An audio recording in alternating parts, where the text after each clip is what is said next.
Halo, Assalamualaikum. uh, Nama aku Hora dan selamat datang ke channel YouTube aku. So, untuk vlog terakhir ni, iaitu part 3, aku akan mempersembahkan Nyah Kotak, satu barang komponen terakhir yang aku order untuk kit work from home aku. Memandangkan arahan daripada management yang suruh minimize risk tu untuk bekerja dari rumah, menyarankan pekerja-pekerja ni untuk bekerja dari rumah. So, untuk tahu apa komponen dalam ni, jauh ni datang daripada Shanghai. So, jangan lupa tunggu. Oh ya, sebelum tu, kepada yang masih belum klik subscribe, jangan lupa klik subscribe. Dan jangan lupa bagi like jika anda rasa video ini menarik untuk kamu semua. So, tanpa mengingatkan masa lagi, kita teruskan ke unboxing kita.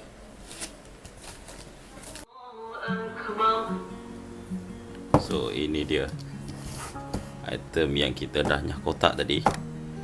So, apa kita ada kat sini adalah HyperX Cloud Flight Wireless Gaming Headset. Nama HyperX sebab main reason aku beli benda ni adalah dia punya up to 30 hours. So, dia claim dia punya bateri ni, dan aku pun dah baca review, sebab sebenarnya produk ni keluaran ni dah terlalu lama dah. So, aku je baru nak slowpoke sikit, nak beli memandangkan harga yang agak berbaloi. So, aku cubalah untuk dapatkannya. Okay, dia datang dengan 2.4 GHz wireless. Lepas tu dia beritahu kat sini dia compatible dengan PC, PS4 dan juga PS4 Pro. So, kat belah kiri ni dia tak ada apa sangat. Dia ada macam dia punya grafik. Lepas tu kat belakang ni dia bagi tahulah. Kat sini dia ada adjustment dia untuk keselesaan pemakai. Lepas tu dia ada bagi tahu dia ada volume rocker. Yang tu yang benda yang agak menarik lah bagi aku. Dia bagi tahu dia ada volume rocker dekat headset ni. Ialah wireless kan, nak letak mana lagi. Lepas tu dia ada detachable microphone stick ni, kita boleh bawa keluar lah. Lain just bagi tahu, okay, kita baca English lah, lain bahasa yang tak berapa nak perlu sangat. Yang tadi macam kita cakap compatible dengan PC, PS4 dengan PS4 Pro.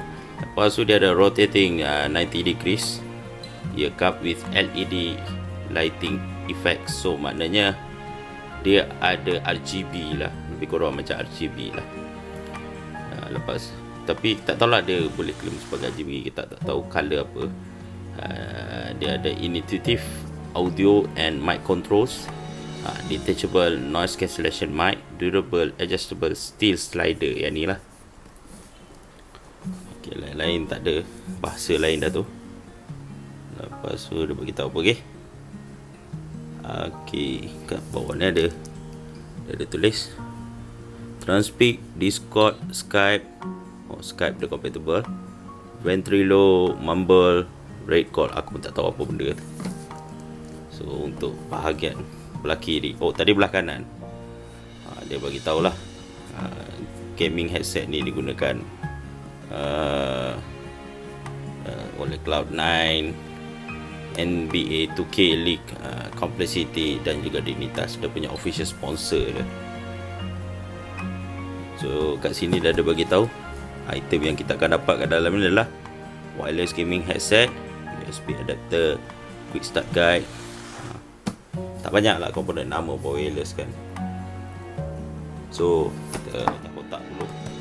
Sebenarnya aku buat proses nyah kotak tadi, tapi disebabkan entah macam mana aku tertekan pause ke macam mana tah. Dia boleh pula bila aku datang balik tengok kamera dah tak ada. Takkan aku nak repeat kan benda yang plastik wrapper, so aku dah damage kan. Seller ni buat packaging agak bagus jugalah, jauh dari Shanghai, ship tanpa mempunyai sebarang masalah. So nak keluarkan ya, kita slide ke atas. Okay, ni dia punya inner box lah, all black. Tapi itulah, kat sini ada crack sikit. Yalah, jauh dari Shanghai kan, kau nak expect dia datang cantik ke? Asalkan barang dalam elok cukup lah. So, mempersembahkan HyperX Cloudflight. Okay, letak dulu dia punya menu instruction. Oh ya, seller tu ada bagi aku velcro strap ni untuk wire management. Okay, kudos jugalah. Satu benda yang add value pada aku punya work from home kit nanti. So, mempersembahkan Cloudflight, HyperX Cloudflight. Kita boleh tengok kat situ, kita akan dapat dongle ni, wireless 2.4 punya receiver. Ni headset dan juga mikrofon. Kita buat keluar dulu benda ni.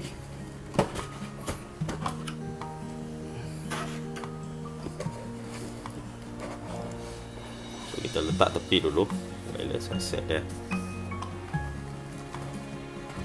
Ni dia punya 2.4 receiver. Sebesar thumb drive. Okay, the Kingston ya. Okay, Kingston. Itu dia. Si anda merindui company Kingston ya. Dia tulis kat bawah tu dia punya spek dia berapa. Dia punya, dia bagi tahu ni Cloudflight. Sebab sebenarnya untuk makluman dia ada satu lagi Cloud Stinger. Dia punya yang lagi murah lah daripada ni. Takut tertukar dongle kot orang reviewer beli banyak-banyak kan. So ni dia punya mic. Dia punya mic ni, aku ingatkan benda ni macam braided, tak. Dia macam rubber coated. Lepas tu mic ni dia ada dua design. Aku pun tak faham sebab series aku pun tunjuk benda yang sama kan. Kat sini ada hole, kat sini pun ada hole. Aku tak tahu apa. Maybe aku tak secara teknikal lagi buat kajian. Dia ada audio jack yang kita nak plugkan mic tu. So kalau kita tak pakai, kita boleh cabut. Lepas tu dalam ni kita juga ada audio jack punya kabel. Adakah audio jack punya kabel ni reason dia kalau misal kata wireless kita habis bateri, kita pakai yang ni? Maybe. Dan kita juga ada wireless charger, wire charger, sorry maafkan, wire charger dia. Si ada beritahu HyperX. So aku rasa benda-benda macam ni. Oh, dia punya audio jack pun sebenarnya ada juga special YX punya keluaran. Aku rasa benda-benda ni akan duduk dalam kotak ni lah, macam mana iPhone aku punya earphone kan, tak pakai. Since kita dah ada yang ni USB to micro USB, USB to micro USB. So masa dia buat design benda ni, dia belum pakai Type C lagi. So kita tepikan dulu. Okay. Dan dia juga datang dengan instruction manual. Okay, dia cakap selamat datang ke HyperX punya family. HyperX. Okay, ni dia bagi arahan lah. Dia bagi guide kalau ada masalah. Just HyperX has you covered. Got issue with your HyperX product, contact our experienced team for quick response and support. So ni dia punya quick starter guide. Dia bagi tahu dalam quick starter guide ni, dia bagi tahu okay, ni ada volume rocker tu, microphone port, lepas tu USB charge port tu, analog headphone port. So just in case kalau kita tak nak pakai wireless, kita still boleh pakai juga analog port tu. Dan dia ada power button, mic mute button. Okay, bagus. Dia ada satu benda yang bagus dekat situ. Dekat headset tu kita ada mic mute, detachable microphone, wireless adapter, dan kita ada wireless status light. So at least kita tahulah kalau misal kata kita punya headset tu dah bling-bling macam Troman kan, perlu charge, dia akan beritahu. And then kita ada USB charge cable, 3.5mm audio jack punya headphone cable lah. Lain aku tak tahu nak bagi tahu apa. Manual ni, ni dah bagi tahu kita boleh cucuk direct. Audio itu just in case kita nak pakai dekat PS4 punya controller, handphone. Ini tak boleh ni sebab iPhone pakai lightning. lightning cable. Ialah lebih kurang kot. Ini export punya controller, ataupun ni maybe iPhone 5 kot. Let's you. Produk ni dah lama kan. So kat belakang ni bagi tahu macam mana kita nak set up. Okey, kalau kita nak pakai kat PS4, kita just cucuk je. And then kalau kita nak pakai kat PC, kita cucuk kat slot USB. Ini wireless punya.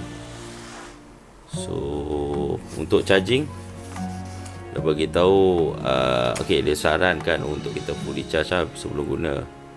Bila cable charge tu connected to LED will indicate the status. So ear cup LED tu dia akan reading charging. Kalau charging complete, dia akan off. Okey. So macam mana kita nak tahu low battery? Dia tak ada bagi tahu kot. Power on, hold on power on for 33 seconds until you hear a beep. So maknanya untuk on kan tu, kita kena tekan button tu untuk 3 saat. And then kita boleh turn on lah. Nak off pun sama. So kita reverse balik konsep tu, tekan power button tu, dan kita boleh turn off. So lain-lain tak ada apa sangat, just dalam bahasa lain. So kita simpan dulu benda ni.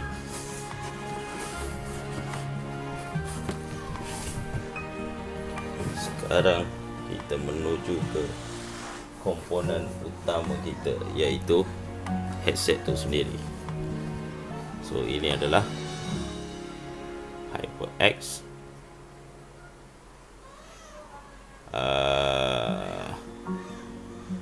Cloudflight. Maafkan saya, termenung sekejap.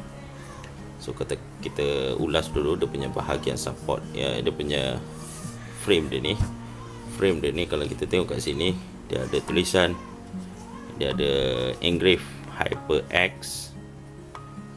Lepas tu benda ni dibuat menggunakan plastik. Tak tahu plastik ni kualiti atau tidak. So, ia adalah plastik semata-mata. Lepas tu kat bawah ni kita ada sponge. So untuk mengelakkan direct contact antara frame ni dengan kepala kita tu, untuk memudah memberikan keselesaan kepada pengguna tu. Dan kalau kita boleh tengok tadi dia ada bagi tahu extension tu, kita boleh tarik. Yang ni dia bagi tahu kita ada apa dia panggil steel slider dia tu. So dia claim dia steel lah, bukan alu. So steel slider dia ni so maksimum lah, maksimum. Dekat sini kita ada wire. Di bahagian kanan ni, di bahagian kanan ada indikator kanan. Ini wire dia yang menyambungkan kat dia punya speaker. Dekat bahagian kanan ni kita ada volume rocker. Lepas tu kita ada LED untuk indicate lah. Selain rotating ear cup ni, dia juga ada artikulasi dekat sini kak. So yang ni artikulasi, kalau selalu mainan kita panggil artikulasi sebagai hinge. Yang ni swivel ear cup. Tapi maksimum yang tu lah, sebab ni wire kan, ada wire kat sini. Dia still ada wire yang connected between both. So itu adalah maksimum yang kita boleh pusing keluar. Okey, kalau misal kata kita pakai kat kepala kan, kita boleh letak kat bahu tu macam ni untuk penggayaan. So dia tak boleh pulas keluar lebih banyak ke dalam. Dekat sini kita ada swivel ear cup tu. Untuk material ear cup dia tu nampak agak lembut, tapi yalah, yang agak merisaukan sebab dia menggunakan PU leather. So PU leather ni ada kelemahan lah sikit, dia akan brittle for the time being. So kalau nak bandingkan dengan aku punya series yang sebelum ni, dia totally spun. So yang spun tu pun orang cakap dia akan berbulu, tapi dia tak akan brittle. So yang ni akan brittle lah. So kat dalam ni, wah, kalau nak compare dengan Steel Series punya dalam ni spun, kita tak nampak langsung dia punya apa cakap, kita tak nampak langsung dia punya speaker tu kat dalam ni. So dia punya ear cup dia pun agak luas, menarik. So kita ulas pula bahagian kiri. Untuk bahagian kiri ni kita boleh slide juga untuk keselesaan. Kita ada marking L, kita ada hinge ni, lepas tu kita ada volume mic untuk kita on off. Dia nampak macam tak ada apa-apa function kat sini, tapi actually dia ada. So untuk kita silentkan mic tu. Kalau kita tengok bahagian bawah, untuk bahagian kiri ni dia banyak lagi fungsi dia. Kat sini audio jack yang 3.5mm tu lah, untuk kita attach mic. Oh sorry, betul lah. Dan lepas tu kat sini charging slot.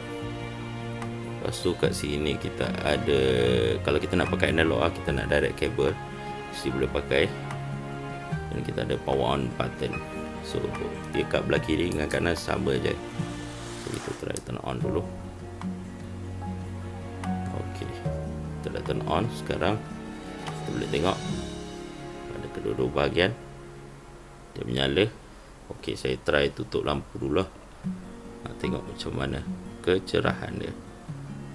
Itu dia punya kualiti kecerahan LED dia tu lah.